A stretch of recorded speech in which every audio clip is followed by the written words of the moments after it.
L'avenir de l'Europe est aujourd'hui soumis à de sérieuses interrogations. L'Union européenne se considère-t-elle comme étant au-dessus des peuples du monde entier? En tant qu'élu au Parlement européen, j'ai pu observer et écouter. Désormais, je dois annoncer le scandale de toute cette gabegie. Une question fondamentale se pose. Où va l'argent des contribuables européens?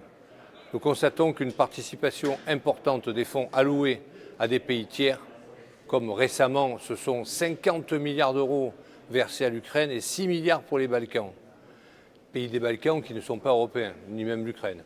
Il est légitime de se demander qui seront les prochains bénéficiaires de ces largesses. Au lieu de se préoccuper du bien-être des citoyens européens, l'UE se comporte en empire expansionniste, promouvant la paix dans le monde entier, mais bafouant la souveraineté des États membres. Pour exemple, il est troublant de constater que le poulet ukrainien provient de la société d'un oligarque ukrainien, Yuri Kozuk, qui gère plus de 80% de la production de volailles du pays et qui exporte ses produits vers l'Europe.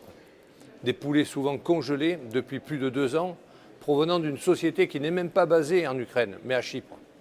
Pour ce qui est des céréales, ces céréales ukrainiennes, leur production est essentiellement détenue par des Saoudiens ou des Américains. L'Union européenne a donc ouvert son marché aux céréales et à la volaille ukrainienne, mais à quel prix?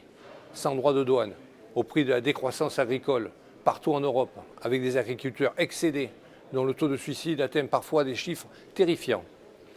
En France, c'est au moins un agriculteur qui passe à l'acte tous les 2 jours. Cette situation est d'autant plus alarmante dans un contexte où l'Europe est confrontée à des menaces sécuritaires et économiques, ainsi qu'à des enjeux technologiques majeurs. Il est impératif que la Commission européenne cesse d'affaiblir la stabilité des États membres et prenne des mesures concrètes pour protéger les intérêts des peuples européens, sans se laisser submerger par des considérations mondialistes. Nos concitoyens doivent être notre priorité.